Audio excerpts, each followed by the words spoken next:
Salut les amis, j'espère que vous allez bien. C'est votre bon vieux Céline qui est là à proposer, oui, le catch actu. Avec au programme de l'émission d'aujourd'hui, on va parler principalement d'Extreme Rules avec deux matchs qui étaient proposés, Apollo Crew et MVP, et également Sasha Banks contre Bailey.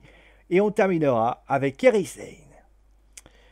Ah, décidément, c'est vrai que Apollo Crew, il a brillé par une chose, son absence. C'est vrai qu'il y avait cette nouvelle ceinture, il y avait le couronnement, a priori, même si ça a été annulé, de MVP avec cette nouvelle ceinture des États-Unis.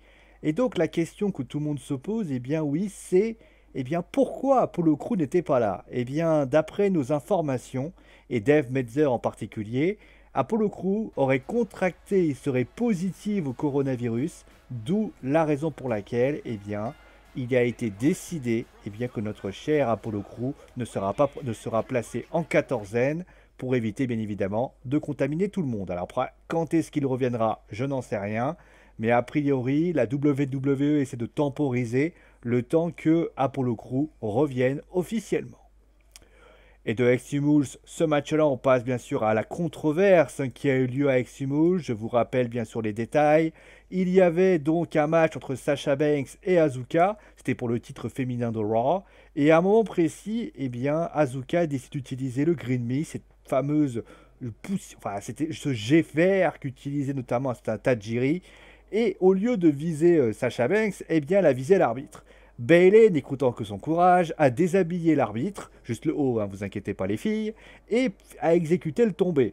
Le problème, c'est que ce tombé n'était pas valide. D'ailleurs, Stephanie McMahon s'est exprimée par rapport à ça et a déclaré notamment qu'il y aura une revanche, enfin qu'il y aura un match pour désigner la toute nouvelle championne féminine de Raw la semaine prochaine et qu'il n'y aura pas de tombé, enfin il y aura des tombées, des soumissions, des disqualifications et des comptes à l'extérieur.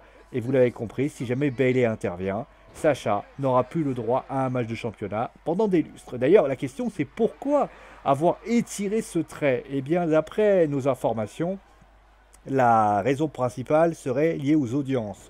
Vous le savez, la Raw a fait 1,5 million de téléspectateurs la semaine dernière et ils se disent, c'est Vince qui a eu l'idée, que si on continue à étirer la rivalité, ça fait du teasing et ça donne envie aux gens de venir regarder Monday Night Raw.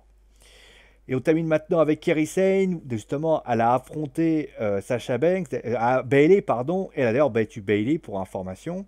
Et la WWE fait tout pour essayer de la convaincre de rester. Mais vous le savez, Kairi Sane a ce qu'on appelle une distanciation amoureuse très importante. C'est assez simple. En fait, son compagnon lutte à la New Japan Pro Wrestling et elle lutte aux États-Unis. Forcément, la distance est très loin, sachant que, pour information, ils se sont mariés il y a quelques mois. Donc, pour éviter finalement et tenter de calmer un peu tout ça, Kairi Sane a pas envie de foirer son mariage et a priori, elle ne devrait pas prolonger avec la WWE. Alors, pour information, elle ne quitte pas la WWE fâchée. Hein. Enfin, clairement, la situation se passera très bien. Mais très clairement, le choix de l'amour a parlé. Et Kairi Sane a fait sans doute ses derniers matchs dans ce dernier enregistrement, on va dire directement à Raw, et quittera donc la WWE par la suite.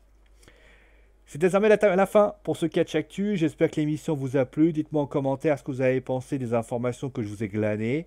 En tout cas, je fais des gros bisous et je vous dis à jeudi pour un nouveau catch actu. Prenez soin de vos